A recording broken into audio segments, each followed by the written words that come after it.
స్తోత్రం. హల్లెలూయా. దేవుని పరిశుద్ధ వాక్య భాగంలో నుండి అపోస్తులైనటువంటి పేతురు రాసినటువంటి మొదటి పత్రిక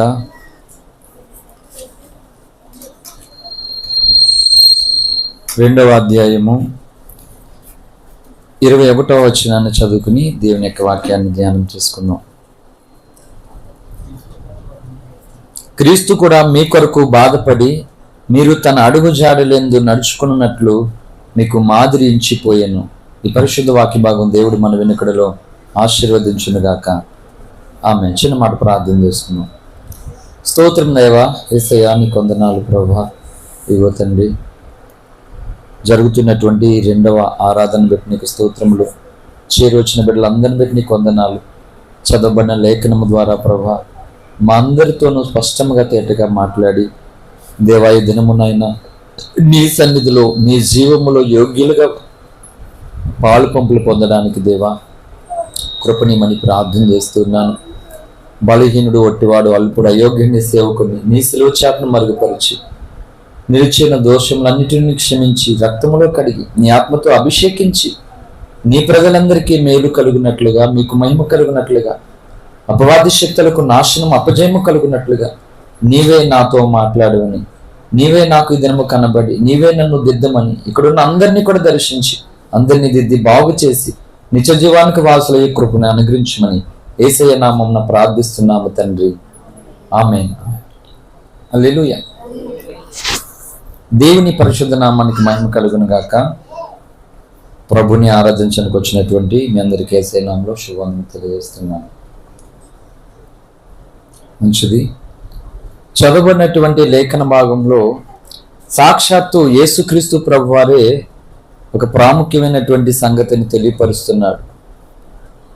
అపోస్తులైన పేతురు క్రీస్తు యొక్క జీవితమును గూర్చి ఒక ప్రాముఖ్యమైన సంగతిని కనబరుస్తున్నాడు. అదేమంటే దేవుడు మనకి మాదిరిగా ఉన్నాడట.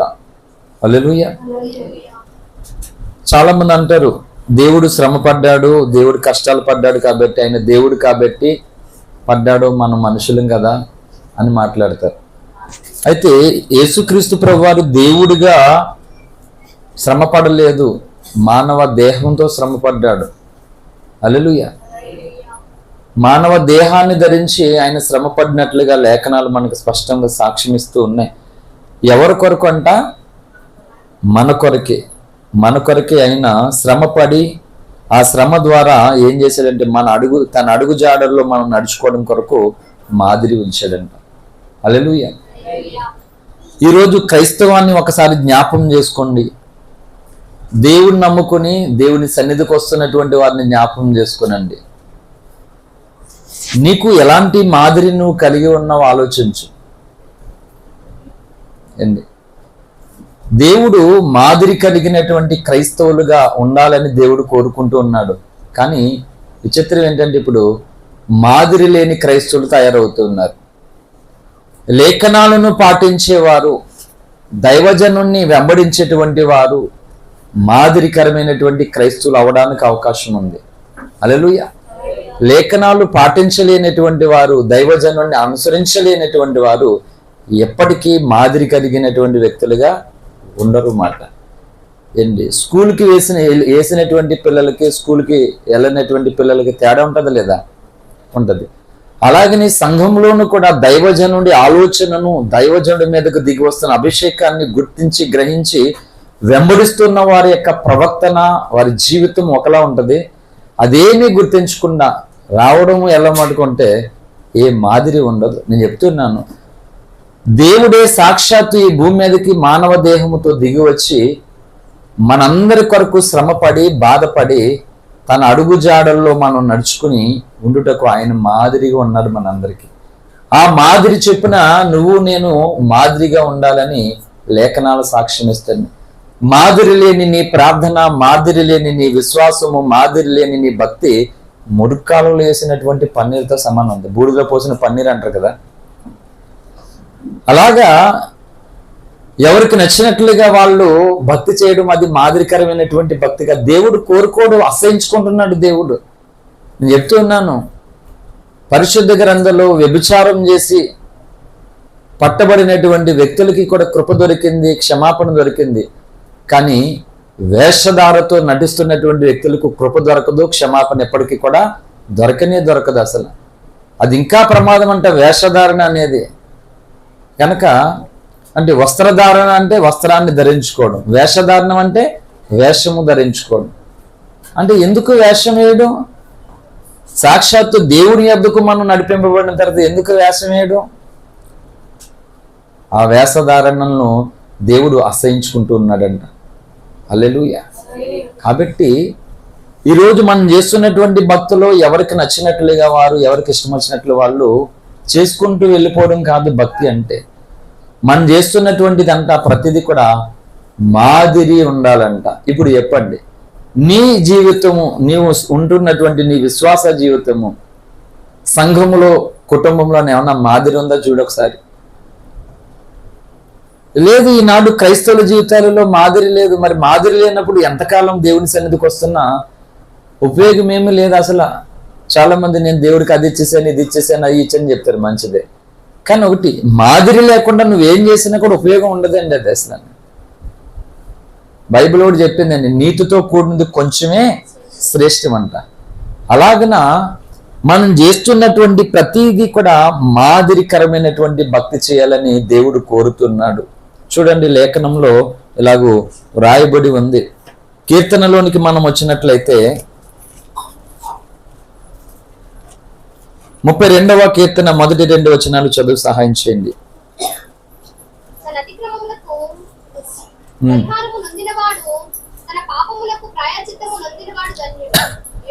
చాలు. నిర్దోషి ఎంచబడిన వాడు, ఆత్మలో కపటం లేనివాడు ధన్యుడు. చాలండి. అతిక్రమములకు పరిహారం అంట. అంటే అతిక్రమం అంటే అర్థం ఏంటంటే క్రమము లేనివాడు అని అర్థం అన్నమాట. అంటే దేవుడు తన ప్రజలను క్రమము కలిగి, మాదిరి అంటే ఏంటంటే ప్రతి విషయములో ఒక క్రమము, ఆర్డర్ అనేది ఉండాలని దేవుడు కోరుకుంటూ ఉన్నాడు.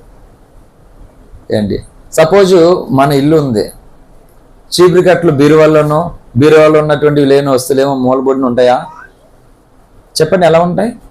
ఏ వస్తువు ఎక్కడ పెట్టాలో అక్కడే పెడతాం. చెప్పుల స్థానంలోనే ఉంటాయి, చీపురు స్థానంలోనే ఉంటుంది.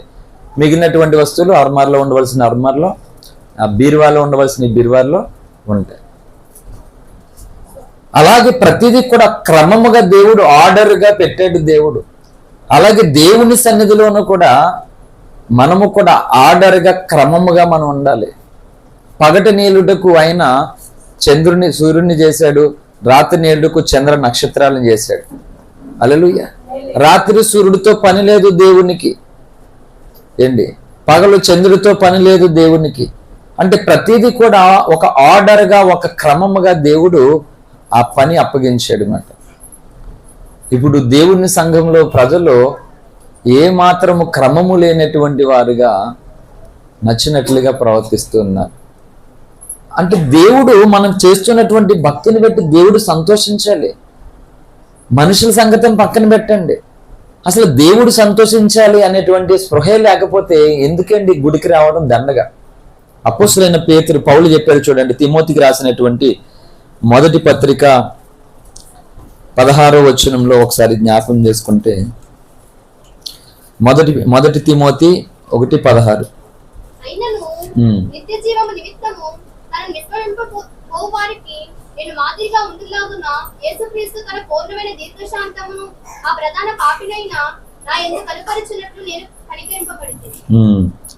చూడండి ఏమంటున్నాడు ఇక్కడ పౌలు, అయినను నిత్యజీవం నిమిత్తము తనను విశ్వసింపబో వారికి నేను మాదిరిగా ఉండులాగున యేసుక్రీస్తు తన పూర్ణమైన దీర్ఘశాంతమును ఆ ప్రధాన పాపి అయిన నాయందు కనబరుచినట్లు నేను కనికరింపబడితేనే.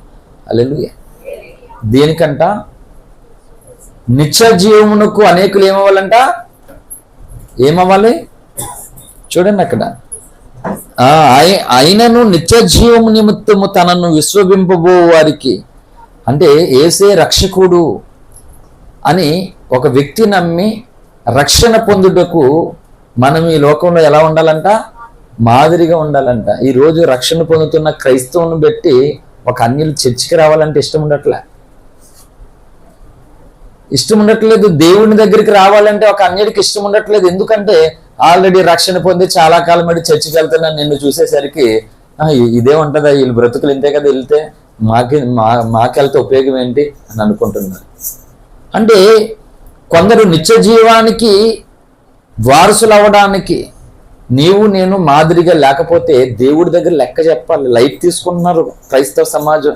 ఇప్పుడు ఒక మాట చెప్తున్నాను, మనం కరెంట్ వాడుతున్నాం కదా, వాటర్ వాడుతున్నాం, ఇల్లులు కట్టుకున్నాం కదా, దీనికి ఏం చేస్తున్నాం? మనం పన్ను కడుతున్నాం లేదా, ట్యాక్స్ కడుతున్నాం లేదా? నేను అనుకునేవాడిని, మన ఇంట్లో మనం కరెంట్ ఎంచుకుంటే ఎవరికో ఎందుకు కట్టాలి అనుకునేవాడిని. నేను ఇంటి పన్నా ఎందుకు అలాగా, నాకు ఇలాగ డౌట్స్. ఎందుకు కట్టాలి? మన ఇల్లు మనం కట్టుకున్నాం, ఎవరికి ఎందుకు కట్టాలి? ఇలాంటి తిక్క డౌట్స్ అన్నీ వచ్చాయి నాకు. ఎందుకంటే మనం ఒక ప్రభుత్వం నియమంతో నడిపించబడుతున్నాం. ప్రభుత్వం నుండి కొన్ని మనం కిరిషను, రేషను, కొన్ని పథకాలు పొందుతున్నాం కదా, అందుకని మన ఆ విధంగా చేయాలన్నీ కట్టడాలు ఉంటాయి. మరి మానవ ప్రభుత్వంలోనే మన ఇల్లు మనం కట్టుకుంటే పన్ను కట్టాలి, వాటర్కి పన్ను కట్టాలి, ఈ కరెంటుకి పన్ను కట్టాలి. మరి దేవుడికి నువ్వేమి లెక్క చెప్పవా? పన్ను కట్టడం మానే, కరెంటు బిల్లు కట్టడం మానే, వాటర్ బిల్లు కట్టడం మానే, ఏమవుతుంది చెప్పండి? అన్ని కట్టావు, ఇంక ఏమి రావు తర్వాత. మరి రేపు పొద్దుట దేవునికి మరి నువ్వేం చెప్తావు? అంటే క్రైస్తవులు బొత్తుగా ఏం చేస్తున్నారంటే, నాకు నచ్చితే వెళ్తాను, లేకపోతే మానేస్తాను అంతే. పోతారు గ్యారంటీగా నాళ్ళు. ఏంటి వారంటీ లేదు, గ్యారంటీ లేదు, పక్క ఏంటంటే 100% పోతారు నరకానికి. ఇంకా దేవుని దగ్గరికి వచ్చేది ఎందుకు అంటే ఆ అపాయం నుండి మనల్ని మనం తప్పించబడడం కొరకు, దేవుని కృప పొందుకోవడం కొరకు మనం రావాలి. దేవుడు ఒక మాట చూడండి, కీర్తనల గ్రంథంలోనికి మనం వచ్చినట్లయితే 121వ కీర్తన 7వ వచనం చదివి సహాయం చేయండి. 121:7.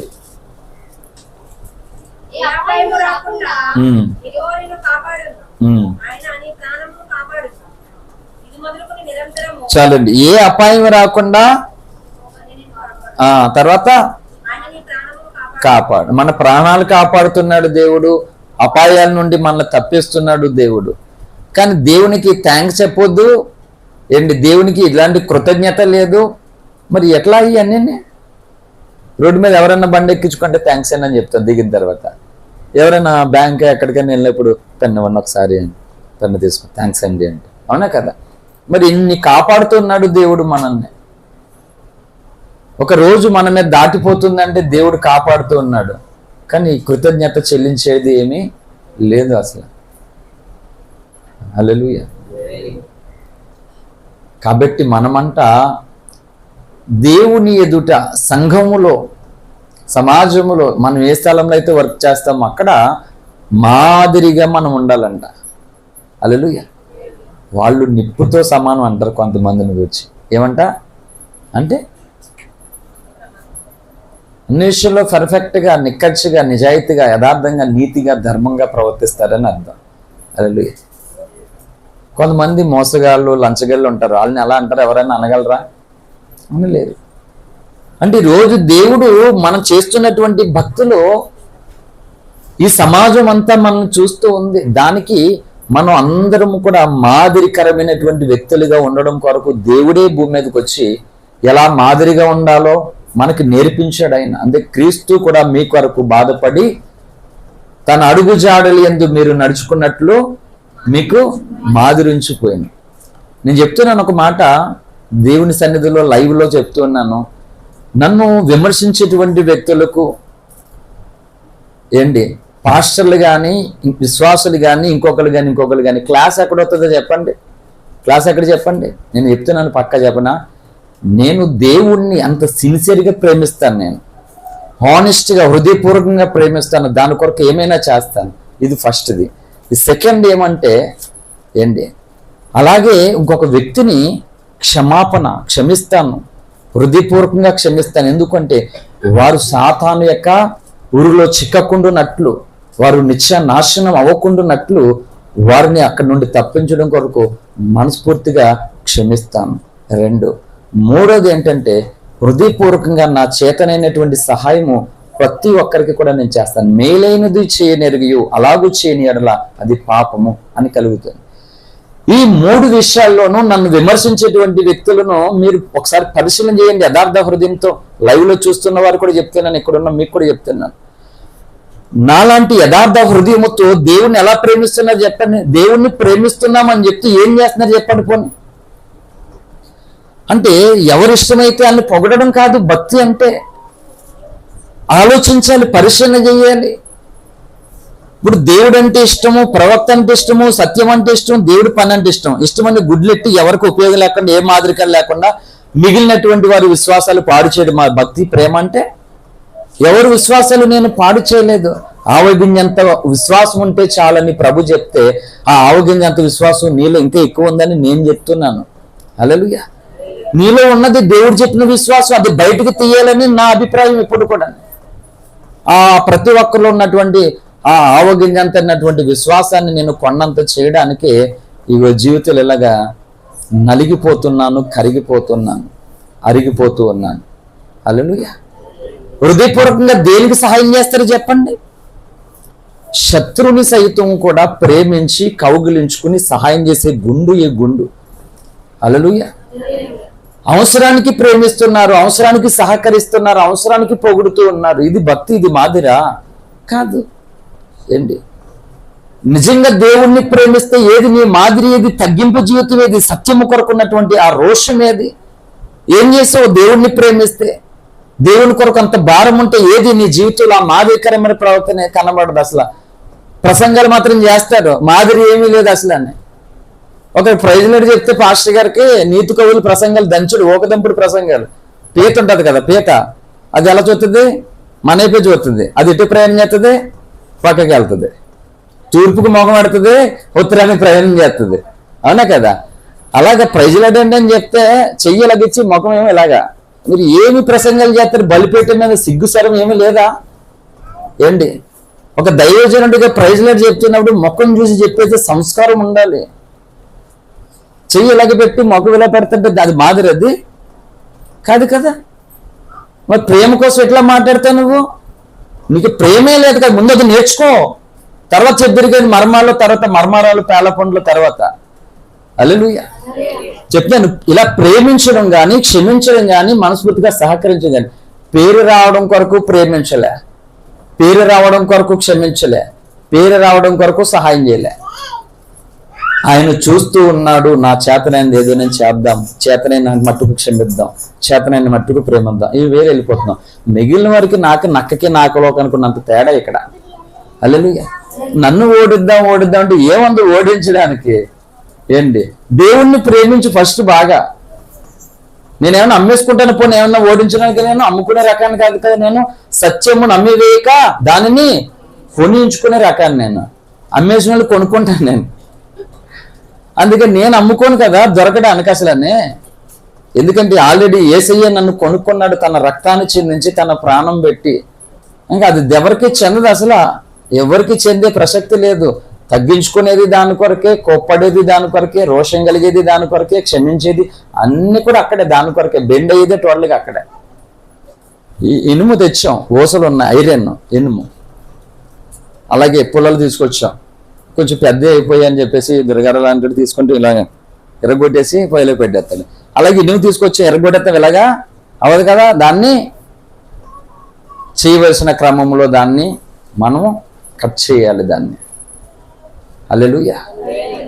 అలాగనే దేవుని కొరకు మనం బెండ్ అలా అవ్వాలి. దేవుని సంఘ క్షేమాభివృద్ధి కొరకు, దర్శన వ్యాప్తి కొరకు, ప్రజలకి మేలు కలగడము కొరకు, స్వార్థ పరిచర్య విస్తరణ కొరకు బెండ్ అవ్వాల్సినంతగా బెండ్ అవ్వాలి, తగ్గించుకోవాల్సినంతగా తగ్గించుకోవాలి, అన్నీ చేయాలి. అలా ఏం లేదు. ఏంటి మొర్దెకైనటువంటి ఆ మనుషుడు హామానుకి వంగలేదు, అసలు నమస్కరించడానికి వంగలే. వీళ్ళందరూ భయపడుతున్నారు. అధికారి వస్తున్నాడు, అయ్యా మొక్కు అంటే, నేను వంగను, నేను ఇష్టగలిగిన యూదుని అని చెప్తున్నాడు తను. హల్లెలూయా. దాసోహం అయిపోతున్నారు ఈరోజు. వ్యక్తిత్వాన్ని తాకాటు పెట్టేసుకుంటున్నారు, వ్యక్తిత్వాన్ని అమ్మేసుకుంటున్నారు, డబ్బు కోసం, అధికారం కోసం, పేరు కోసం అన్నమాట. ఎందుకు అంత దిగజారిపోయినటువంటి బతుకు ఎందుకు? ఏంటి అదా మాదిరి అంటేనే? మాదిరి అది కాదు. నిన్న ఒక కొటేషన్ చదివాను. ఎవరు ఒక దేశభక్తుడు, ఆ పెరియర్ స్వామి ఎవరు అనుకుంటాం, మేబీ ఆయన అనుకుంటాను. ఆయన ఏం చెప్పాడు తెలుసా? చాలా విషయాలు చెప్తూ వచ్చి ఏమంటాడండి, ఒక అధిక బలం ఉన్నటువంటి జనం ఒకవైపు, ఏ బలము ఏ బ్యాక్గ్రౌండ్ లేనటువంటి బలహీన జనం ఒకవైపు ఉన్నప్పుడు నేను ఎవరి పక్షంగా ఉంటానంటే బలహీనమైన జనం పక్షమే ఉంటానన్నాడు. ఒక గొప్ప మతం అని చెప్తూ మిగిలినటువంటి దాన్ని చులకనగా హేళనగా చేస్తూ అంటరాని వారికి ఎంచితే నేను ఆ అంటరాని వారి పక్షంగానే నిన్న అది విని నాకు చాలా బూస్ట్ వచ్చింది మాట. నిజంగా చాలా నేను అలాగే నేర్చుకుంటాను భక్తి. హల్లెలూయా. అందరిలో నుండి నేర్చుకునేది భక్తి ఏంటని, మా కాళ్ళ నుండి నేర్చుకునేది ఏమి లేదని చెప్పేది కాదు, అందరిలోంచి మాట. ఇప్పుడు చెప్పండి, యథార్థంగా గుండెల మీద చేసుకుని డబ్బు ఉన్నవాడు ఏమన్నా మాట్లాడాడు అనుకో, ఎందుకు ఏమిటి ఎలా అనే ప్రశ్న వస్తాయా? రావు. ఒక బేదవాడు మాట్లాడితే ఎందుకు ఏంటి ఎలా ఇన్ని ప్రశ్నలు వస్తాయి. ఎందుకు? ఇక్కడే తెలిసిపోతుంది క్లాస్ ఏంటను. ఏంటి ఏది ప్రవక్త అన్నారు, నేను చేస్తున్నటువంటి దేవుని పనికి దేవదూత ఒకరు అడ్డొస్తే కూర్చోమని చెప్తాను అలాగని చెప్పాడు దైవజనుడు. విన్నారు ఎప్పుడైనా మీరు ఆ ప్రసంగం? దేవదూతలు వచ్చినా సరే కూర్చోండి అలాగా అని చెప్తాను అన్నాడు దైవజనుడు. మరి అలా కాదు, డబ్బు ఉన్నవాడు ఉంటే చాలు ఇంకంతే. ఏంటి మనం మనుషులేనండి, మనము కుక్కకి బిస్కెట్లు వేసినట్టు వెనకాల వెళ్ళిపోయినట్లు, కానీ మనం వెళ్ళిపోవడం కాదు అలాగా. మాదిరి మాదిరి మాదిరి బేజలాజరు ఉన్నాడండి, విశ్వాసంలో మాదిరి. భేదవాడిగా ఉన్నాడు, ధనవంతుడికి లేని ఏ మాదిరి ఏంటి, ధనవంతుడి దగ్గర ఏ మాదిరి లేదు, కానీ భేదవాడు అయిన లాజర్ దగ్గర అన్ని మాదిరికి తక్కువ లేదు, కొదువు లేకుండా ఉన్నాడు. అందుకని పోయాడు నరకానికి. ఎవరో మాదిరి లేని ధనవంతుడు నరకానికి వెళ్ళాడు, మాదిరి కలిగినటువంటి బేజలాజరు నిత్య జీవానికి వారసుడయ్యాడు. ఈరోజు సంఘ నియమం అనే క్రమమును ఉల్లంఘిస్తే పాడు చేస్తే దేవుడు ఊరుకోడు అసలు. ఏంటి ఈ స్థానంలో ఒక పెద్ద దైవజనుడు ఉన్నాడంటే నీ ప్రవర్తన ఎలా ఉండో చెప్పు, నువ్వు ఎలా లోబడతావు చెప్పు, ఎలా క్రమం ఉండో చెప్పు. అంటే దైవజనుడు పెట్టి క్రమం ఉంటుందా నీకు? దేవుని పెట్టి క్రమమా? చెప్పండి యథార్థ హృదయంతో. మేము సంఘాల్లో ఎలా పెరిగామో తెలుసా? హాస్పిటల్కి వెళ్ళాలంటే పాస్టర్ గారు పర్మిషన్ తీసుకుని ప్రార్థన చేయించుకుని పలానా రోజు హాస్పిటల్కి వెళ్ళాలనుకుంటున్నాం. ఏంటి ఇది క్రమము. ప్రతిదీ క్రమంతోనే పెరిగాం. దేవుడు అక్రమము చేయవాళ్ళారా నా యొద్ద నుండి పొండి అని చెప్పాడు దేవుడు. ఏంటి నేను చాలాసార్లు చెప్పాను ఇక్కడ సంఘంలో ఒక మాట. ఏం చెప్పాను తెలుసా? నా పిల్లలు నా దగ్గర ఉన్నట్లుగా వేరే సంఘంలో వేరే సేవకుడి దగ్గర ఉండొద్దు, అది తప్పు అని చెప్పాను. ఎందుకు? క్రమము కాదు కాబట్టి. అంటే నా దగ్గర ఎలా పడితే అలా ఉండిపోతారు, ఎలా పడితే అలా ఉండి. అందుకే ఈ కోళ్ళన్నీ చూడండి, మీకు ఒక మాట, ఏమైనా క్రమం కలిగిన కోడి ఒకటి వెళ్ళింది నా దగ్గర నుంచి, ఏమన్నా క్రమము లేని కోళ్ళే పోతాయి చెప్తున్నాను. హల్లెలూయా. భయం లేని పెట్ట బజార్లో గుడ్డు ఎట్టిందంట, ఇంట్లో తినేసి నూకలో బియ్యం పప్పులు అన్నీ గుడ్డేమో పక్కనెట్టిందంట. అలాగా క్రమము కలిగిన వారి యొక్క పద్ధతి, క్రమము కలిగిన వారి యొక్క జీవితం ఒక వేళ ఉంటుంది. అందరినీ కలుపుకుంటూ దేవుని రాజ్య వ్యాప్తి కొరకు ప్రసవేదన ప్రయాసపడి అవమానాలు ఎందుకు పడుతుంది క్రమము. ఏమీ లేదు జీవితంలో చూపించు. నువ్వు దేవుణ్ణి ప్రేమించేది, సత్యము కొరకు నిలబడేది, దేవుని కొరకు ఏదో చేసేసేది, అసలు ఏంది ఆ క్రమం? ఏది మాదిరి? ఏం చేసావు నువ్వు చెప్పుకొని అంటే ఏమీ లేదు అసలు.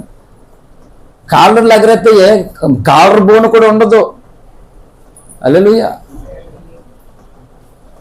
కాబట్టి దేవుని సంఘములోనంట ప్రతిదీ ఒక నియమం ప్రకారంగా, ఒక క్రమం ప్రకారం ఉండాలి. ఇప్పుడు ఒక మేస్త్రి గారు ఈ ఇల్లు హౌస్ కట్టినప్పుడే కొలతల ప్రకారంగా కడతాడు. కొలత లేకన్నా ఇటుకి సిమెంట్ తెచ్చి శుభ్రంగా కట్టుకుంటూ వెళ్ళిపోతాడా?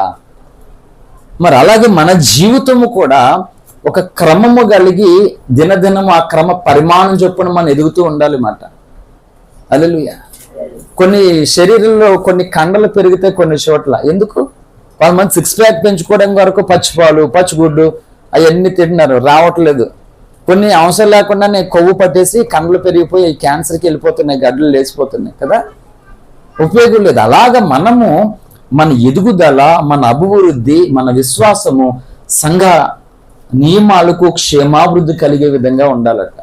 ఎవరి డబ్బు అంటే వాళ్ళే మన పార్టీ కాదు, ఎవరు గొప్పవాళ్ళు అయితే వాళ్ళ పక్షమే కాదు, న్యాయము ఎవరి పక్షాన ఉందో నేను వారి పక్షం అనుకోవాలి మాట. ఆ పెరియార్ స్వామీజీ గారు అలా సవాల్ చేశారు, ఏది బలహీనమైన జనం అని ఈ సమాజం ఎంచుతుందో నేను వారి పక్షంగా ఉంటాను అన్నాడు. ఎంత దమ్ము ఉండాలండి ఆ మాట అనడానికి. ఇప్పుడు అది ఏమీ లేదు అసలు అనమాట అండి. బీదవాడైన దైవజనుడు అంటే ఎంత చులకనో, ఎంత లోకువో, డబ్బున్న అన్యుడంటే ఎంత నెత్తి మీద పెట్టుకుంటారో. ఎందుకు అంత కకృతి? అంటే ఒకరికి ఉన్నదని ఇంకొకరిని హీనంగా చూడాలండి? చెప్పండి, చూడాలా? నీ దగ్గర ఉన్నాయి నా దగ్గర ఉండు, నా దగ్గర ఉన్నాయి నీ దగ్గర ఉండు. కాబట్టి నీ దగ్గర ఉన్నది ఏదో అవతల వాళ్ళ దగ్గర లేదని అవతల వాళ్ళు అంత హేళన చేయాలండి? అది ధర్మమా? ఏమన్నా అది న్యాయమా? అవసరం లేదు. నువ్వు పొందుకున్నావు కదా ఏదో, దాన్ని బట్టి నువ్వేం చేయాలంటే దేవుడిని స్తుతించు. హల్లెలూయా. నీకు ఇచ్చిన దాన్ని బట్టి స్తుతించు, ఆనందించు. ఆ ఇచ్చిన దాన్ని బట్టి ఇతరులకు చేతనైతే సహాయం కలిగించే వ్యక్తిగా ఉండు. అంతేగాని నువ్వు పొందుకున్న దాన్ని బట్టి అందరినీ నీచులుగా హేళన చేస్తుంది మంచిదేనా? అది కాదు. అపోస్తులైనటువంటి పౌలు తిమోతి చెప్తూ ఏంటి, థ్యాంక్ గాడ్, స్తోత్రం. 1 తిమోతి పత్రిక 4వ అధ్యాయము 12వ వచనం చదువుదాం.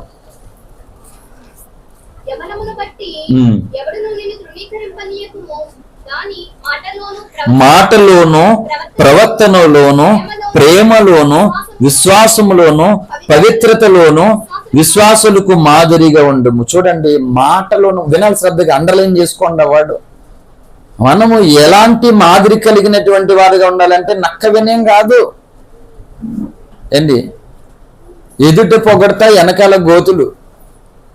అక్కడ ఏం చెప్తున్నాడు చూడండి, మళ్ళా యవనం పెట్టి ఎవడును నీ యవనం పెట్టి ఎవడు నిన్ను తృణీకరింపనీయకము గాని మాటలోను ప్రవర్తనలోను ప్రేమలోను విశ్వాసములోను పవిత్రతలోను విశ్వాసులకు మాదిరిగా ఉండము. ఇన్ని సంగతులు చెప్పాడు. ఇప్పుడు ఒక్కొక్క ముక్క వివరించాలంటే నేను చెప్తున్నాను. ఇప్పుడు చేస్తున్నటువంటి ప్రసంగం చాలాసార్లు మీకు ఎంతసేపు చేస్తాను ఎంతసేపు ఉంటుందని అనేవని చెప్పండి 6 గంటలు అనేవాడిని. నేను చెప్తున్నాను 24 గంటలు అవలేలుగా చేస్తాను మీరు కూర్చుంటే ఇక్కడ. మరి మిగిలిన ఆరాధనలు వాళ్ళు గోలాడతారు. అలే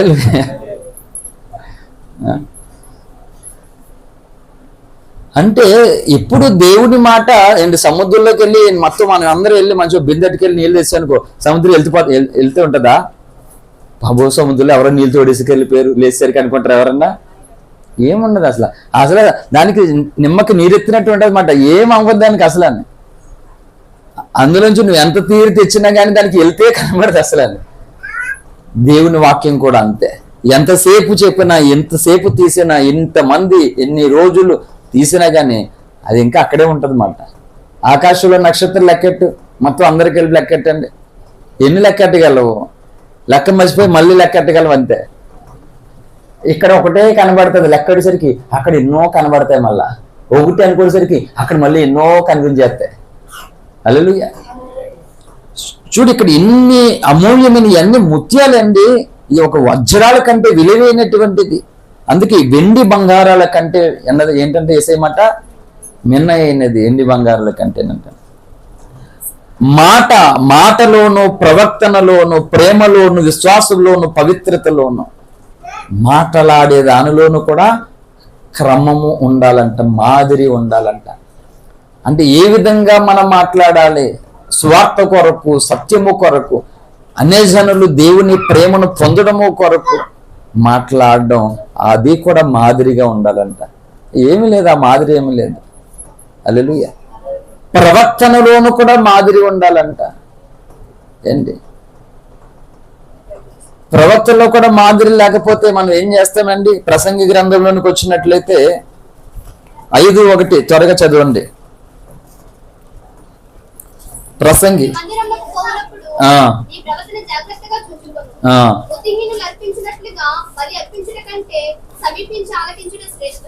ఏమంటున్నాడండి ఇక్కడ? చాలండి. బుద్ధిహీనులు అర్పించినట్లుగా సమీపించి సమీపించి మాట ఆలకించుట శ్రేష్టం అంట. అంటే బుద్ధిహీనులు అర్పిస్తున్నారంట కొన్ని బలులు. అది దేవునికి ఉపయోగం కాదంటే, ఇష్టము కాదంట. అది దానికంటే ఏది మంచిదంటే దేవునికి అంటే ఆయనకు దగ్గరగా ఉండి సమీపంగా ఉండి మాట ఆలకించుటే శ్రేష్టం అంట. అంటే దేవుని మందిరికి వెళ్తున్నప్పుడు అంట మన ప్రవర్తన అలా ఉన్నదో లేదో సరి చూసుకోవాలంట మనం. అంటే వాక్యంతో కంపేర్ చేసుకోవాలి. ఇంకా మీకు అచ్చ తెలుగులో చెప్పినా ఎలాగా కంపేర్ చేసుకోవాలనో నిజం చెప్పండి. ఏంటి ఎక్కడికైనా మనం వెళ్ళే ముందు బట్టలన్నీ రెడీ అయిపోయిన తర్వాత ఎక్కడికి వెళ్తాం మనం? అద్దం దగ్గరికి వెళ్తాం. వెళ్ళరు ఎవరన్నా? ఎవరు మాట్లాడలేదు. మరి మా ఇంట్లో అర్థమే లేదన్నట్టు చూస్తున్నారు. మా ఇంట్లో టీవీ లేదని నేను చెప్తాను, అలా మా ఇంట్లో అర్థమే లేదని చెప్తారేమో. అద్దం దగ్గరికి వెళ్తాం లేదా? ఈ వాక్యము కూడా అద్దమే. హల్లెలూయా. దేవాని దివ్య వాక్యము టీవీగా నాకు దొరికెను. దేవాని దివ్య వాక్యము టీవీగా మాకు దొరికెను.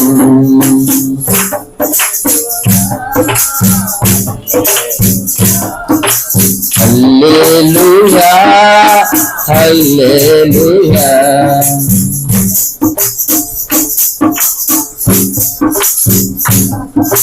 అద్దమవలి దిద్దును మమ్ము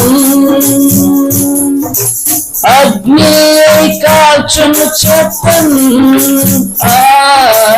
అద్దమవలి దిద్దును మమ్ము అగ్ని కాల్చును చెప్పను. నీ వాక్యము వివరించి మా లోటును సవరించి, నీ వాక్యము వివరించి మా లోటును సవరించి, నీ రూపము మాకీయుమా, నీ రూపము మాకీయుమా. దేవాని దివ్య వాక్యము దివిగా మాకు దొరికెను. పాపముతో నిండిన మమ్ము దీపము వంటి వాక్యమే, పాపముతో నిండిన మమ్ము దీపము వంటి వాక్యమే. కల్వరికి నడిపించి కలుషమును తొలగించి, కల్వరికి నడిపించి కలుషమును తొలగించి మా హృదయము వెలిగించెను. మా హృదయము వెలిగించెను. దేవాని దివ్య వాక్యము దివిగా మాకు దొరికెను. దేవాని దివ్య వాక్యము దివిగా మాకు దొరికెను. హల్లెలూయా. అద్దము వలె దిద్దును మమ్ము అగ్ని వై కాల్చును చెప్తారు. అంటే అద్దము దగ్గరికి మనం వెళ్తున్నప్పుడు మన హెయిర్ ఫేస్ మొత్తం అంత డ్రెస్ ఎలా ఉందో దిద్దుకుంటాం, సరి చేసుకుంటాం అద్దం ముందు. అలాగా దేవుని వాక్యం అనేటువంటి అగ్ని చేత అంట మన లోపల చెత్తను కాల్చుకోవాలంట. ఇది మాదిరికరమైనటువంటి వాక్యంతో కంపేర్ చేసుకోవాలి. నీ ప్రవర్తన ఎలాగుందో, నీ మాట తీరు ఎలాగుందో, ఏంటి నీ పవిత్రత ఎలాగుందో, నీ విశ్వాసం ఎలాగుందో. కొంతమంది విశ్వాసాలు చూస్తే చచ్చిన ఆ దేవుడు నాకు వద్దు బాబు అనుకుంటారు అన్నమాట. అలాంటి విశ్వాసాలు కొంతమంది, అటువంటి విశ్వాసాలు కొంతమంది.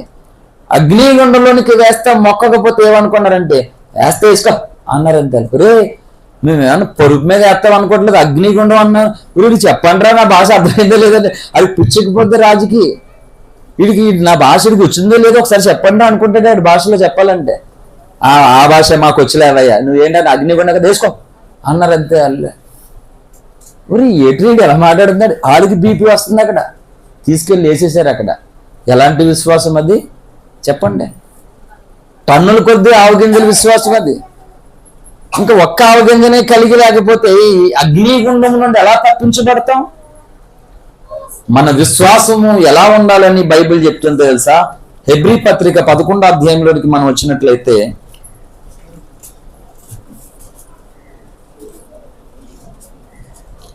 33వ వచనం చదువుదాం. జయించిరి, నీతి కార్యములు జరిగించిరి,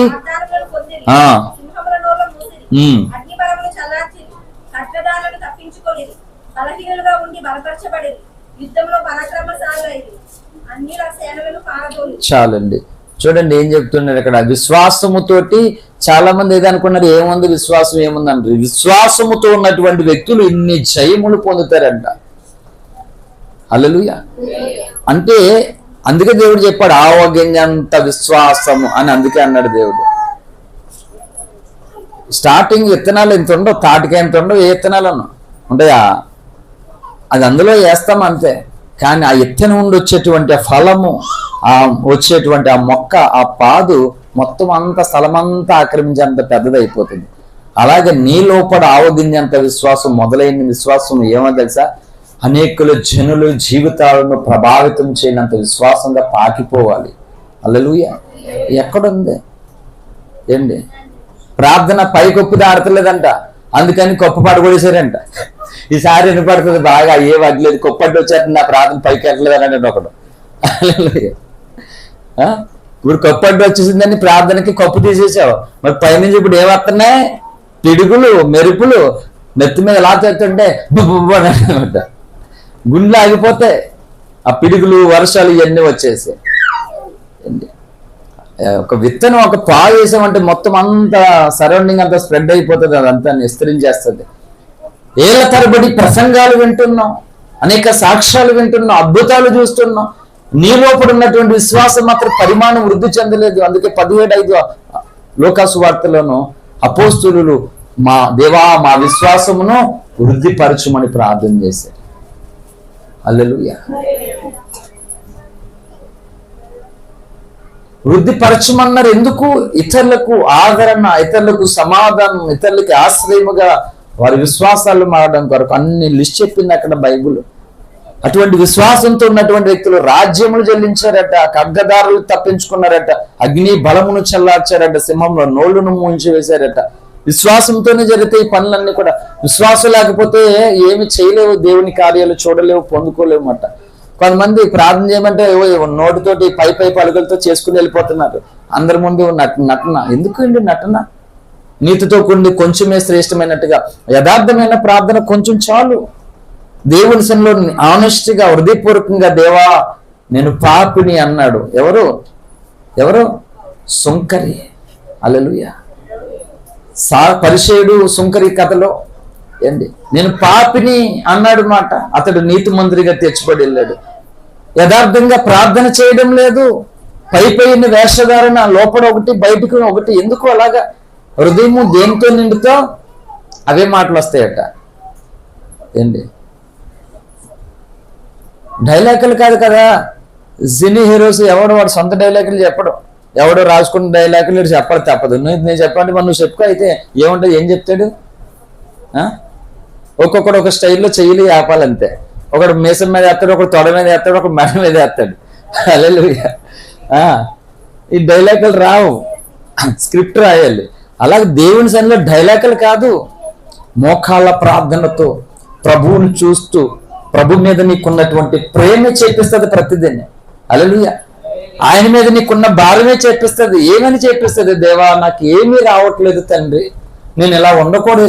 అది ప్రార్థన కదా, చెప్పండి. దానికి మించిన ప్రార్థన ఇంకేముందండి?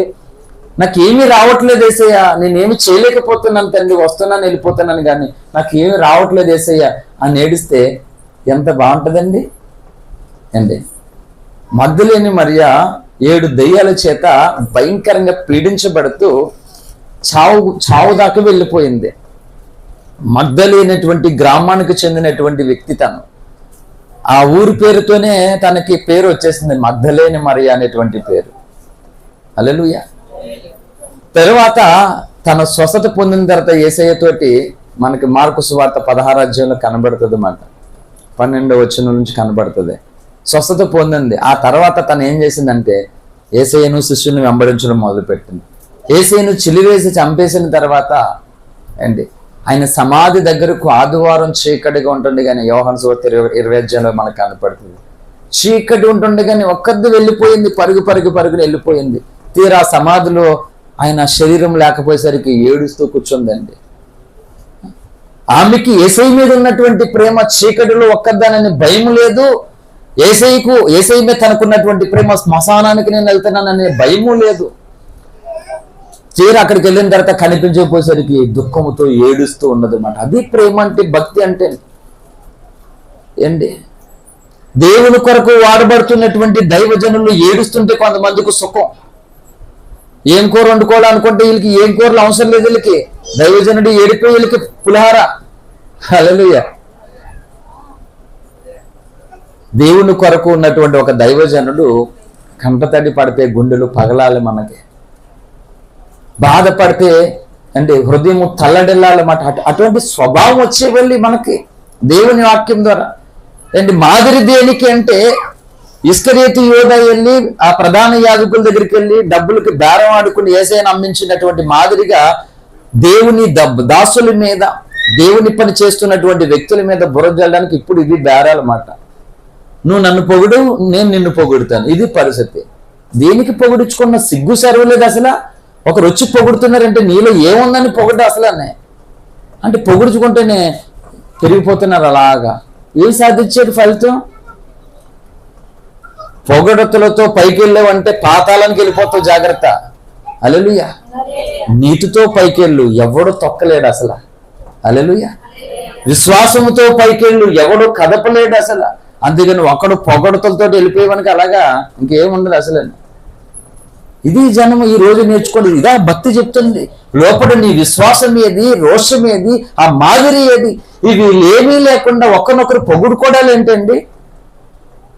నీతిమంతుడు నన్ను కొట్టుట నాకు తైలాభిషేకం. 99% పాటించే క్రైస్తవులు లేరు అసలు. సౌలు చేత తరంబడుతూ ఉన్నాడు దావీదు, దేవుడి పని చేస్తూ ఉన్నాడు, శక్తిని అనవదొరుకుతూ ఉన్నాడు, సౌలు చేత తరంబడుతూ ఉన్నాడు. ఈ రోజు దేవుని కొరకు వాడబడుతున్నటువంటి వ్యక్తుల పరిస్థితి ఇలా ఉన్నది. హల్లెలూయా. అనేకుల్ని రక్షించడం కొరకు తమ మానసిక శారీరక నలుగుతూ పనిచేస్తూ ఉన్నారండి. దైవజనుడు రంజిత్ తోఫిరయ్య గారు ఏంటి మనడు దాకా ఆ బలహీనమైనటువంటి శరీరంతో ఈ విధంగా కనిపించారు. ఒకసారి చూడండి. నిజంగా ఇప్పుడు ఉన్న వ్యక్తిని చూస్తుంటే ఎక్కడన్నా లైవ్ అయ్యగారిది వస్తున్నప్పుడు అలా చూస్తున్నప్పుడు మనసు ఎంత ప్రశాంతత, ఎంత ఆనందం మాట దైవజనుడు చూస్తున్నప్పుడు. అటువంటిది మన ఆ సమయంలో అలా చూస్తున్నప్పుడు నిజంగా చెప్తున్నాను, ఒక ఫిక్ ఏదన్నా వాట్సాప్లో వస్తూ ఉందంటే గుండె పగిలిపోయేది మాట అలా చూసేసరికి. ఏంటి ఈ పరిస్థితి, ఎంత అది వికృతమైనటువంటి రూపంలాగా కదా, ఎంత భయంకరంగా. ఇప్పుడు చూడండి, దేవుడు విడిచిపెట్టడు తన కొరకు నిలబడినటువంటి వ్యక్తిని. కొన్ని సమస్యలు వేధిస్తూ ఉంటాయి, వెంటాడుతూ ఉన్నాయి, బలహీనపరుస్తాయి, కానీ దేవుడు విడిచిపెట్టడు అన్నది కూడా. పొగున్నోళ్ళు కనబడరు, ఎవరన్నా పాతాళానికి ఆళ్ళు కలిగిపోతారు కలిసి. హల్లెలూయా. కాబట్టి మన జీవితంలో మాదిరిని మనం ఇంకెప్పుడు కలిగి ఉంటాం అసలు? ఏంటి లోకంలో ఉన్నప్పుడు ఆ పార్టీ ఈ పార్టీ ఏదో పార్టీకి ఏక తప్పదు. దేవుని సంఘంలో పార్టీ వద్దు, మనకి విశ్వాసం అనేటువంటి దానిలో పరకై ప్రవేశం చేయాలి. ఆత్మాభిషేకమును పొందడము కొరకు గురి కలిగి ప్రార్థన చేయాలి. నేను దేవునిలో ఉండాలి, దేవుని కొరకు బ్రతకాలి, దేవునికి ఉపయోగపడాలి, నా వలన సంఘానికి మేలు కలగాలి, నా వలన దైవజనులు సంతోషం. ఈ విధమైన మాదిరికరమైన ప్రార్థన చేయాలి. హల్లెలూయా. కొంతమంది సంతలోకి వెళ్తారు, సంతకి కొనుక్కుని వచ్చేస్తారు. నేను సంతలోకి వెళ్ళి కూడా ప్రతి కొట్టుకి, ఏ కొట్టుకి వెళ్తా కొట్టాయనికి నేను థ్యాంక్స్ చెప్పి వస్తాను. హల్లెలూయా. ఏ షాప్కి వెళ్ళినా అయిపోయిన తర్వాత థ్యాంక్స్ చేయండి అని చెప్పేసి వచ్చేస్తానమాట. కానీ దైవజనుడితోటి ప్రార్థన, దైవజనుడితో పలకరించరు, ప్రైజాలు చెప్పరు. ఏం పోయికలండి ఇది ఒక వింత రోగం, ఇది ఒక అంటువ్యాధి, ఇది కొత్త రోగమైన రోగం. ఈ రోగాలతో ఉన్న వాళ్ళు వెళ్ళరు పరలోకానికి, ఖచ్చితంగా చెప్తున్నాను నేను. హల్లెలూయా. అంటే ఏ సంతలోకి వెళ్ళాం, ఏ దోడిని ఏదో దేన్నో కొనుక్కొని వచ్చేసాం, అయిపోయింది అంతే. దేవుని సంఘం అది కాదు కదా. ఇది తోట వలె ఉండాలంట దేవుని సంఘము. క్రమము కలిగినటువంటి ఒక కొత్త వాళ్ళు వస్తారు. సపోజ్ వేరే అన్యులు వస్తారు, కొత్త వాళ్ళు వస్తారు. వాళ్ళు వచ్చినప్పుడు ఇక్కడ ఉన్నటువంటి ఈ క్రమము, అక్కడ నిలబడుతున్నటువంటి దైవజనుడి యొక్క వ్యక్తిత్వము, భక్తి ఎవరి ద్వారా తెలియాలి చెప్పండి? సంఘములో ఉన్నటువంటి వ్యక్తుల ద్వారా దైవజనుడు ఎలాంటి వాళ్ళు ఇతరులకు తెలియచేయాలి. తెలుసా? మరి చెప్పండి, తెలుస్తుంది? అలాగే తెలుస్తుందా? తెలిసిందా? సంఘానికి వస్తున్నటువంటి వ్యక్తులే ఈ సత్యాన్ని అనే దాన్ని ఎస్టాబ్లిష్ చేయాలి. గోడలు పెంచుకోవడం కాదు, బిల్డింగులు కట్టుకోవడం కాదు ఎస్టాబ్లిష్ చేయడం అంటేనే. ఈ సత్యము విస్తరణ కొరకు నీవు ఆ దాన్ని తెలియపరచాలి. నీవు అది నీ యొక్క బాధ్యత మాట. అది హల్లెలూయా. నేను చెప్తున్నాను, మాదిరికరమైనటువంటి భక్తి లేకపోతే దేవుడు మెచ్చుకోడు. అసలు అక్కడ నువ్వెవరో తెలియదు పొమ్మంటాడు ఆయన. అందుకే కీర్తన 32 చదివించాను నేను. తన అతిక్రమములకు పరిహారం నొందినవాడు, తన పాపములకు ప్రాయశ్చిత్తం నొందినవాడు ధన్యుడు. యెహోవా చేత నిర్దోషించబడినవాడు, ఆత్మలో కపటం లేనివాడు ధన్యుడు. హల్లెలూయా. క్రమము చూస్తున్నాడు దేవుడు. నీ అందాన్ని చూడడు, నీ ఆస్తిని చూడడు, నీ పేరును చూడడు, నీ పలుకుబడిని చూడడు, నీ రొంగుని చూడడు దేవుడు.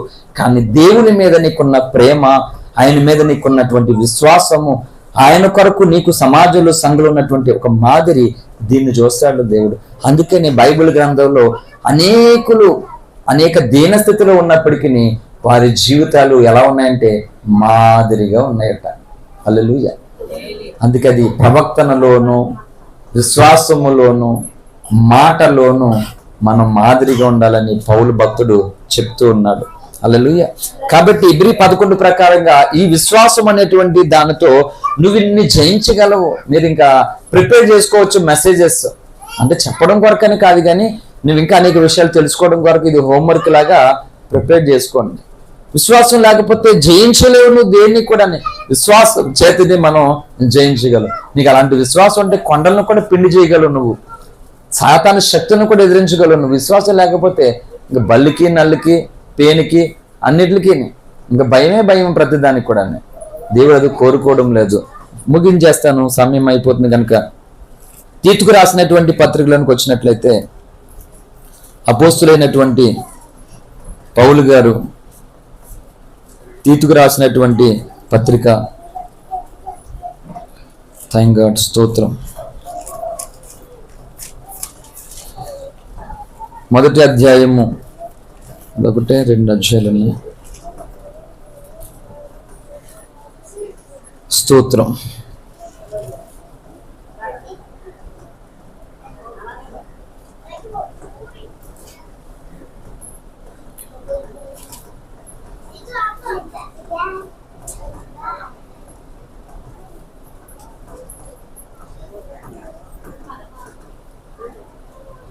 చదువు తల్లి. దేవుని ఎరుగుదమని వారు చెప్పుకొందురు గాని అసహ్యులము, అవిధేయులు ప్రతి సత్కార విషయము భ్రష్టులై ఉండి తమ క్రియ వలన ఆయనను ఎరుగుమన్నట్టున్నారు. అలాగే 2:7 కూడా తీతుకు.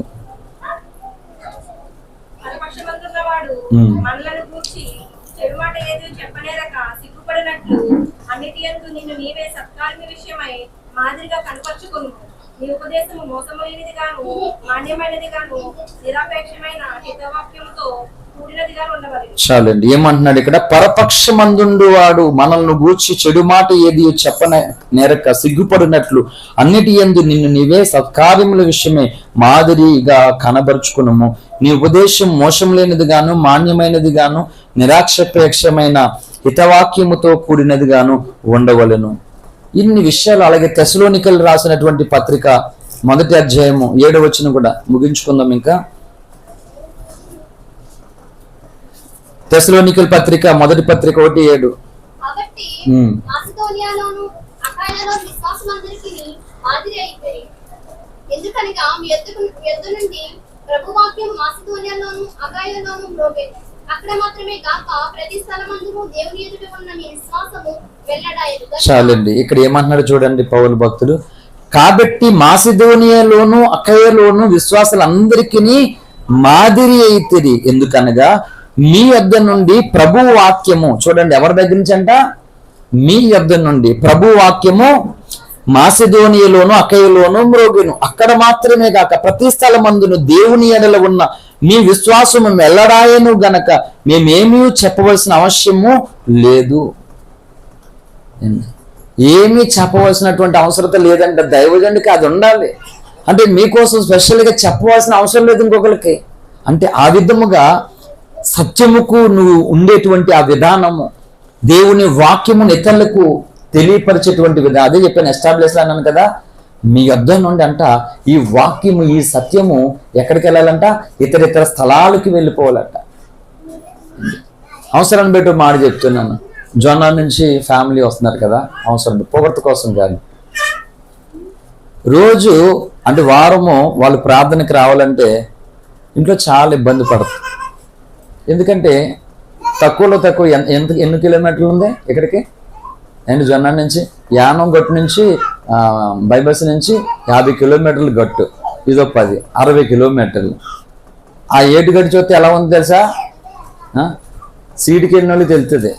చిన్న ఎన్నాళ్ళు గుంటలు ఉంటాయి, చిన్న చిన్న గుంటలు. ఆ గుంటలు నెట్లతోటి సీడి ఏమంటారు దాంట్లో, ఇంకా కుండేలా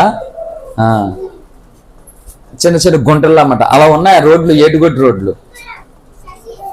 ఎందుకంటే బాగాలేదు, పిల్లోడితోటి 2-3 సార్లు అక్కడ బండి పడిపోయి చాలా ఇబ్బందులు, దెబ్బలు తాగడం కూడా జరిగాయి.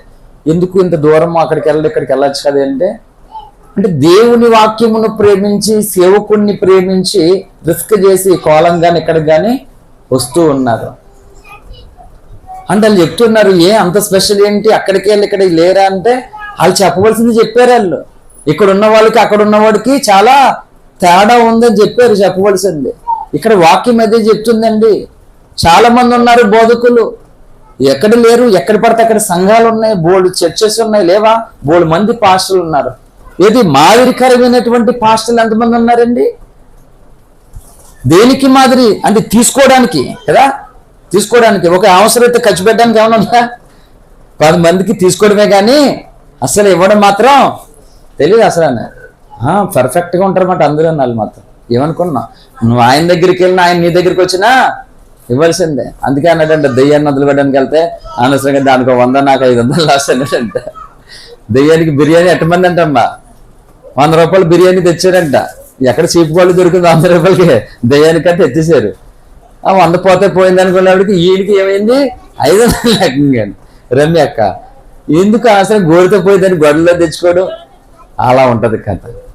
ఎక్కడికి వెళ్ళినా సరే ఇంకా చెయ్యి చూపించుకోవడమే పొట్టలకు శుభ్రంగానే. కొంతమంది క్యారేజీలు మోసుకెళ్ళిపోతారు ఇంటికి కొట్టుర్తి. ఏమి ఎక్కడ తయారవుతారో తెలియదు అసలు, దారుణంగా దుర్మార్గంగా సిగ్గు శరం లేకుండా. నేను యాక్సెప్ట్ చెయ్యను అసలు. ఏ అవసరమైనప్పుడు తప్పదు, పరిస్థితులను బట్టి ఫోన్లు అయ్యి అని చెప్పి వచ్చేసి శుభ్రంగా మళ్ళీ క్యారేజీలు మోసుకెళ్ళడం. ఈ విశ్వాసం కాదండి నేను అనేది, పాస్టర్లు అంటున్నాను నేను. ఎందుకంటే అవి సత్యములకు ఆటంకం అవుతాయి. చేతనైతే తిను పీకల దాకా ఇంటికి వచ్చి వంట చేసుకుంది కానీ అంటే అక్కడ కానీ సమాజం చూస్తుంది, అన్ని జనులు వస్తున్నారు. కనీసం అవతల వాళ్ళకి పాపము ఉన్నాయి లేదు, లాస్ట్లో ఉన్న వాళ్ళకి భోజనం ఉందో లేదో తెలియదు పాపం. ఈ ఉన్నది తినేసి మళ్ళీ మోసుకెళ్ళిపోతే కనీసం ఆ వంట చేసిన వాళ్ళు, ఆ పరిచయం చేసిన వాళ్ళు తిన్నారో లేదో చూసుకోవాలి కదా. ఈ పాస్టర్లో చూస్తారా? నేను అందుకే మీరు ఆలోచించండి ఎప్పుడైనా సరే. పాస్టర్ గారు ముందు తిన్నాను అంటారు మన వాళ్ళు.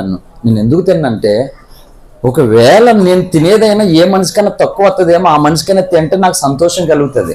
లేకపోయినా పర్లేదు. నా పెళ్ళికన్నా నాకు భోజనం దొరకలేదు తెలుసా, ఆగలేకుండా బోలా ఉదయం తినలేదు అసలు. అక్కడికి వెళ్ళిన తర్వాత వికారం అయిపోయి కళ్ళు తిరిగేస్తుంటే ఏదో బజ్జీ తెచ్చే రూమ్లోకి ఎవరు కానీ పెట్టారు. నాకు అక్కడ ఎవరు పెట్టారో గుర్తులేదు. మరి తెక్కెక్కిపోయినాను శుభ్రంగా. తర్వాత ఇంకొకరు వెళ్ళి మధు అనుకుంటాను, తర్వాత ఏదో తీసుకొచ్చారు తాగడానికి. ఈలోగా గాడి మగు నుంచి మా బ్యాచ్ వచ్చారు. వాళ్ళకి నా వీడియో తీసి సువార్త చెప్పడం మొదలుపెట్టి నేను మర్చిపోయినా అండి. నేను కూడా పెళ్లిలో కూడా సువార్త చేయలేదు, వదలలేదండి. అమ్మాయి శారీ కట్టుకునేసరికి నేను మళ్ళీ పెళ్లి కొడుకు దిగిపోయి మళ్ళీ సువార్త చెప్పాను అందరికైనా. పెళ్లిలో కూడా అన్నాయి. అంటే కాన్సెప్ట్ ఒకటే, దాని కొరకు ఇవన్నీ అవతారాలు మాట. 10 అవతారాలు మనం కూడా ఎత్తగలం. హల్లెలూయా. అక్కడ దేనికి ఎత్తో చెప్పాలి క్లారిటీ, దేనికి క్లారిటీ లేదు అక్కడ. కాబట్టి మన జీవితంలో దేవుడు మనల్ని ఎప్పుడు కూడా చుట్టూ ఉన్నటువంటి వ్యక్తులకు నీ లోపల దేవుణ్ణి కలిగినటువంటి విధానాన్ని నువ్వు కనబరుచుకోవాలి. అందుకే చెప్తున్నాను, ఇది అవసరమేనంటే ప్రతిదీ కూడా అవసరమే అండి, ఖచ్చితంగా అవసరమే. కొంతమందికి తెలియదు మాట. వీళ్ళు తినేగా 4-5 సంబంధించినటువంటి ఫుడ్ అట్టుకెళ్ళిపోతారు అక్కడ. పాపం మరి వాళ్ళకి ఉన్నదో లేదో పాపం ఆ చుట్టూ అన్ని అంటారు ఇదేంటండి పాస్టర్లు. నేను విన్నాను చాలా చోట్ల అన్యులు పాస్టర్లు తిట్టుకోవడం నేను ఉన్నాను. వీళ్ళకి అసలు సిగ్గు సరం ఏమి ఉండదండి అసలనే. కనీసం ఇక్కడ జనాలు ఉన్నారని ఏముండదు, ఇలా మోసుకెళ్ళిపోతారా క్యారేజీలు అసలు అని చెప్పేసి. నిజం, దైవజనులు అలా చేయకూడదు అసలు. నేను సాధ్యమైనంత వరకు కూడా ఏంటి నా తోటి ఇంకొకటి తీసుకెళ్ళడానికి నేను ఇష్టపడను అసలు. నేను తెలుసు, ఆ విలువ తెలుసు, ఆ మెతుకులు వాల్యూ నాకు తెలుసు, ఆ కష్టం ఏంటో నాకు తెలుసు మాట. ఒక వ్యక్తి కూడా తక్కువ రాకూడదు, మనకు తక్కువ వచ్చినా పర్లేదు అనుకుంటాను కాబట్టి నేను లాస్ట్ వరకు వెయిట్ చేస్తాను. నేను నిజానికి నాకున్న సిచ్యువేషను ఫస్ట్ నుంచి కూడా మెడిసిన్ వేసుకొని తొందరగా తినాను ఫస్ట్ నుంచి కూడా అనేవారు నన్ను. ఎప్పుడు తినాను అలాగే నేను, అంటే అదొక విధానంతో నేను పెరిగాను. అందరూ అలా ఉండమని నేను చెప్పట్లేదు, కానీ అంటే ఒక మాదిరి అనే దాన్ని మనం కలిగి ఉండాలి. దానివల్ల ఏంటంటే దేవునికి సంతోషం కలిగేది, ఇదా అని చెప్పేసి ఇతరులకు కూడా అర్థమవుతుంది అన్నమాట. కాబట్టి నీ వింటున్నటువంటి వాక్యము ఏంటి ఇక్కడే దులిపేసుకోవడం కాదు. ఆ వాక్యం ఏమవ్వాలంటే నువ్వు ఉన్న స్థలాలలోనూ కూడా అంటారు. ఎవరన్నా చర్చికి వెళ్ళా కదా, ఏం చెప్పాడు మీ దేవుడి రోజు అని అంటారు అన్నమాట. పనుల్లోనో యాట్లోనో ఎక్కడో అనమాట. అదే ఏదో చెప్పాడు. ఏం చెప్పాడు తెలుసా? గుడ్డు అంట కోడి మన ఇంట్లో ఈ తినేసి సామాన్లో నూకలు ఇవన్నీ బియ్యం తినేసి జీడిపప్పు బాదం పప్పులు పక్కింట్లో ఎడుతుందండి గుడ్డు చెప్పారు వాళ్ళు. ఇదా ఏదో చెప్పాడని గోకోవడం కాదు అసలు. నీవు ఈ వారం విన్నటువంటి ప్రసంగాన్ని అవ్వలేని వాళ్ళ దగ్గర చెప్తే ఇక్కడ దైవజనుడు చేసినటువంటి పని కంటే నువ్వు చేసిందే గొప్ప పని అవుతుంది అన్నమాట. ఎందుకంటే దైవజనుడు సంఘంలో చేశాడు, నువ్వు సమాజంలో చేస్తున్నావు. హల్లెలూయా. సంఘంలో ఈజీనే, నేను ఎవరైనా ఈజీనే సంఘంలో చేయడం, ఏదైనా సరే సమాజంలోకి వెళ్ళి చేయడం ఈజీ కాదు అది. ఎందుకంటే సమాజంలో 100 రకాల వ్యక్తిత్వం కలిగిన మనుషులు చెప్పవాలి. రావు ముదిగోరా, ఆడు ఎలాంటోడు నాకు తెలిసి, ఎలాంటోడు నాకు తెలిసి మొదలెడతాడు. ఇలాంటి వ్యతిరేకతల మధ్య నువ్వు దేవుని వాక్యమును వాళ్ళతో షేర్ చేసుకోవడం సాధ్యమా? సాధ్యం కాదు. అందుకనే అక్కడ ప్రభావితం ఎక్కువ జరుగుతుంది. ఈ విధమైనటువంటి భావజాలలోనికి మనం రావాలని దేవుడు కోరుకుంటున్నాడు. అందుకనే మూలవాక్యం చదవండి సారి ముగిస్తాను. పిల్లలు సైలెంట్.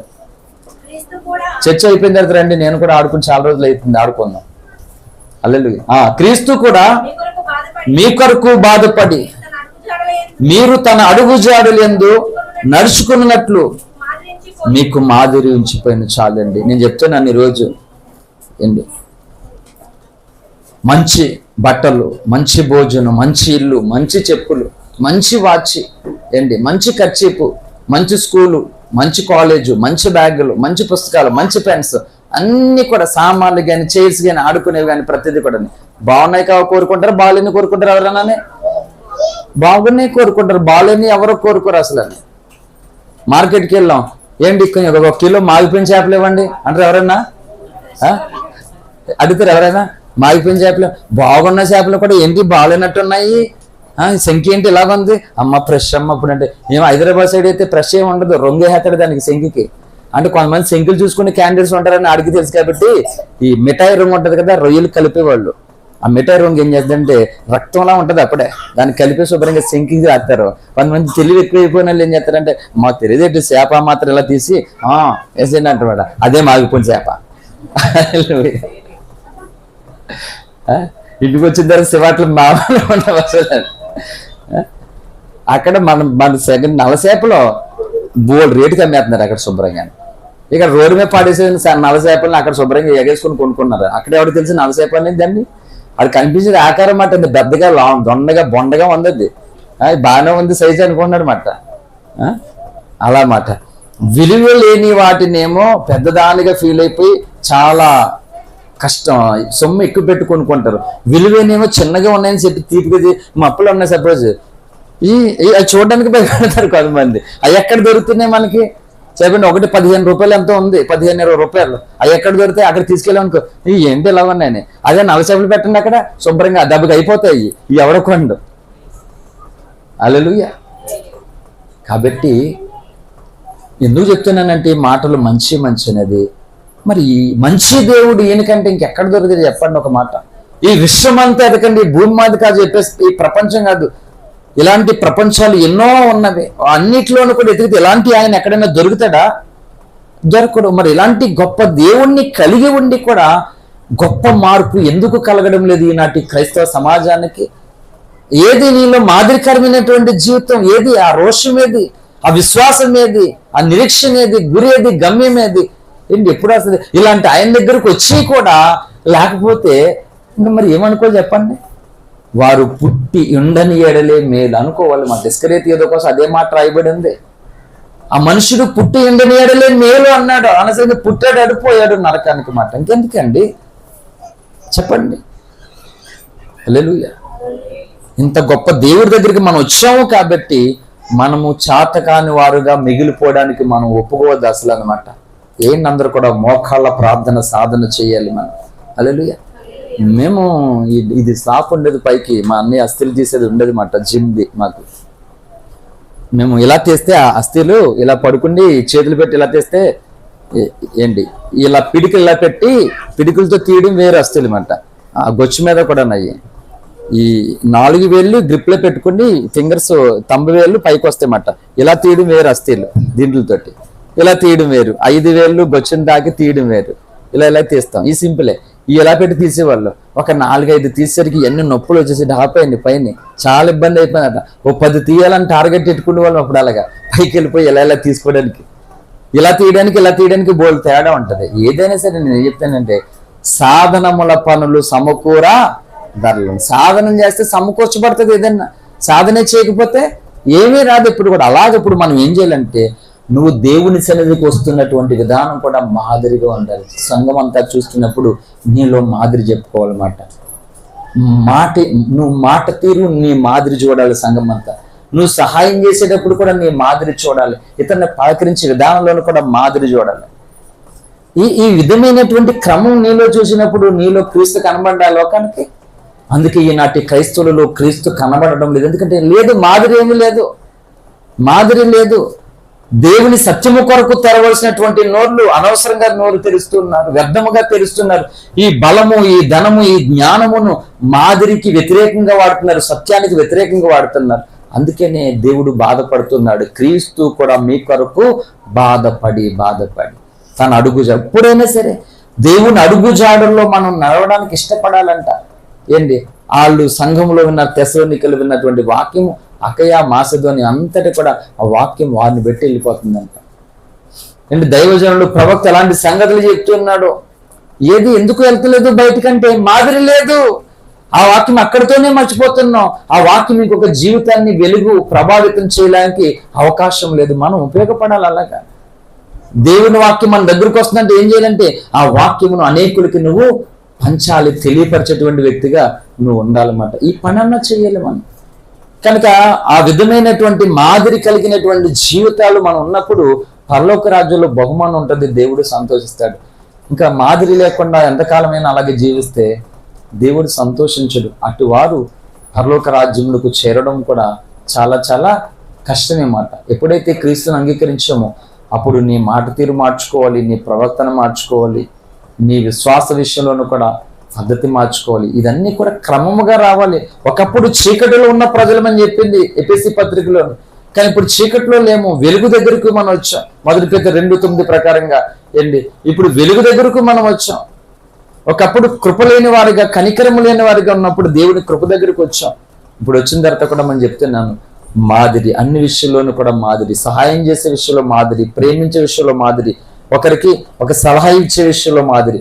ఇలాంటి మాదిరి కలిగినటువంటి వ్యక్తులుగా మనం భక్తి సాధన చేస్తూ మన కొరకు బాధపడి ఏ మాదిరి అయితే క్రీస్తు ఉంచాడో అదే మాదిరిని మనం కుటుంబంలోను, సంఘంలోను, సమాజంలోను కలిగిన వారిగా మనం ఆరాధిస్తున్నటువంటి దేవుడు ఈ లోకానికి రక్షకుడని చాటు చెప్దాం. అటువంటి ధన్యత పరిశుద్ధాత్మ దేవుడు మనందరికీ అనుగ్రహించును గాక.